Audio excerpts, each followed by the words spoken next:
గడిచిన కాలం అంతా కూడా ఆ జీవం కలిగిన దేవుని యొక్క నామములో మనం అందరం కూడా ఇదిగో ఇప్పటి వరకు కూడా మనం జీవంతో నింపి ఉన్నామంటే, జీవంతో ఉన్నామంటే అది ఎవరిదయ్య అంటే దేవుడిదయ్య. ఈ భూమి మీద ఎంత ఆస్తిని సంపాదించినా కానీ, ఎంత పేరు సంపాదించినా కానీ, మనకెన్ని ఆస్తి పాస్తులు ఉన్నా కానీ జీవం లేకపోతే మన యొక్క శరీరాన్ని ఏమంటాం? మనం ఏమంటాం? దేహం. ఒక గంట అయితే మూసుకుపోతాం. ఒక గంట అయితే ఇది మా నాన్నగారు చనిపోయాడు అని చెప్పి ఒక గంట 2 గంటలు మూసుకుపోతాం. తర్వాత ఏమవుతుంది? డీకంపోజిషన్ వస్తూ ఉంటుంది, అంటే స్మెల్ వస్తూ ఉంటుంది. అవునా కదా? అవును. శవపేటికి మనం తయారు చేసే ముందు కూలింగ్ బాక్స్ తీసుకొస్తాం. ఈ రోజునైతే కూలింగ్ బాక్స్, పాత రోజుల్లోనైతే ఐస్ మీద కింద ఎక్కేవాళ్ళం. అవునా కదా? అవును.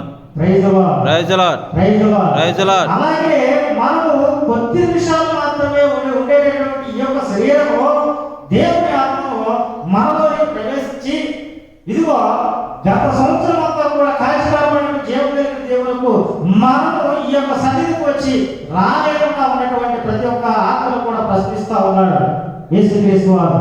ఇదిగో గత సంవత్సరం అంతా కూడా నేను కాల్చి కాపాడేదే, ఇదిగో గత కాలంతో కూడా నిన్ను నీ కుటుంబాన్ని కాల్చి కాపాడేదే, ఇదిగో నూతన సంవత్సరంలో నా సన్నిధికి రాలేకుండా నీకు ఎట్టి పనులు ఉన్నాయి, ఎలాంటి పనులు ఉన్నాయి? ఇదిగో దేవుని సన్నిధి అంటే నీకు భయం లేకుండా పోతుంది.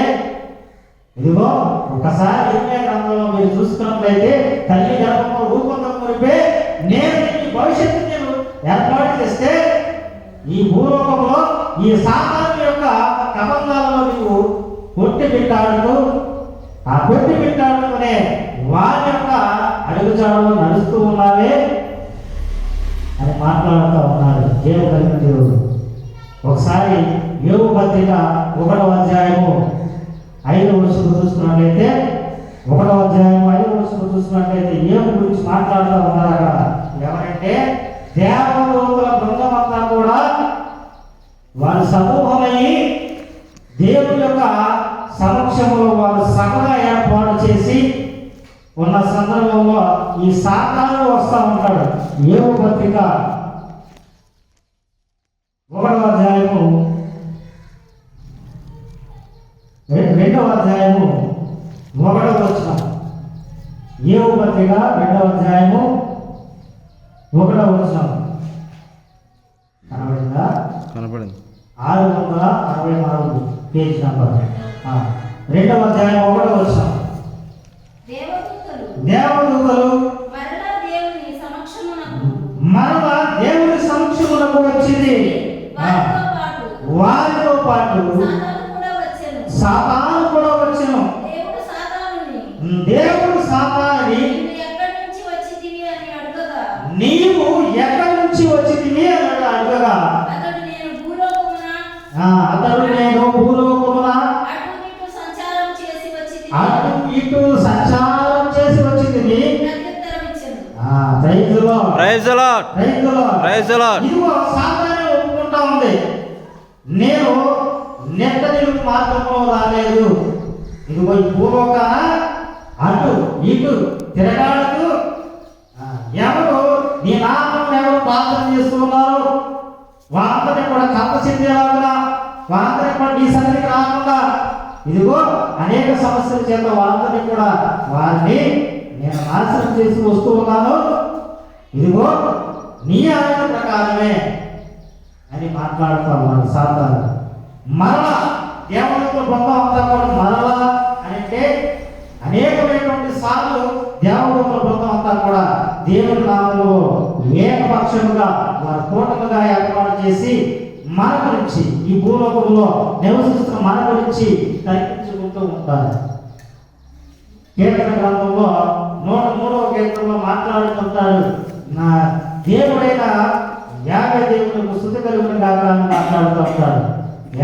103వ కీర్తన 2వ అధ్యాయం 2వ వచనంలో చూసుకున్నట్లయితే అక్కడ మాట్లాడుతూ ఉంటాడు దావీదు కీర్తనకారుడు.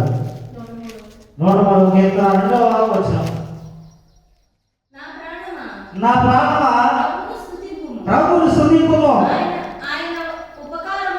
ఆయన ఉపకారములను దేవుని కూడా మరువకము, ఆయన పాపములనెల్లా praise the lord. Praise the lord. Praise the lord. Hallelujah. ఇక్కడ ఏమని మాట్లాడుతున్నాడంటే ఈ యొక్క దావీదు కీర్తనకారుడు, నీవు దేవుని స్తుతించుము, నీకున్న సమస్తాన్ని కూడా ఇదిగో దేవుడే అన్ని కూడా కుదుర్చును.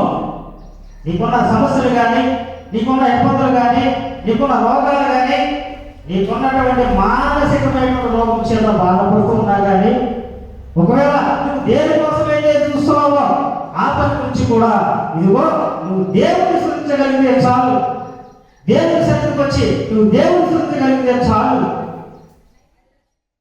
నీ యొక్క భారం అంతా కూడా దేవుని భుజాలపై వేసి దేవునితో మమేకమై నువ్వు జీవించు.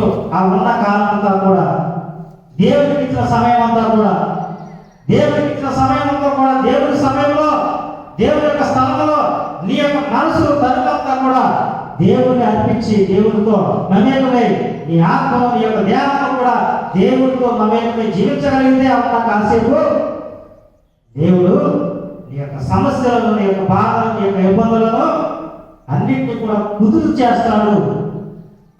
వాటన్నిటిని కూడా తీసివేసి చక్కటి సంతోషమైనటువంటి జీవితాన్ని నీకు అందిస్తాడు అని కీర్తనకారుడు మాట్లాడుతూ ఉన్నారు. ఇదిగో అలాగే యోగ గ్రంథంలో చూసుకున్నట్లయితే 9వ అధ్యాయం 7వ వచనం చూసుకున్నట్లయితే అక్కడ ఏమని మాట్లాడుతారంటే, సూర్య చంద్రులను ఆపగలడు, నక్షత్రాలను ఆపగలడు అని మాట్లాడుతూ ఉంటాడు. సూర్య చంద్రులను నక్షత్రాలను ఆపగలడు, అలాంటిది నీ యొక్క సమస్య ఎంత అని మాట్లాడుతూ ఉన్నాడు. ఒకసారి చదువుగా 9వ అధ్యాయం 7వ వచనం.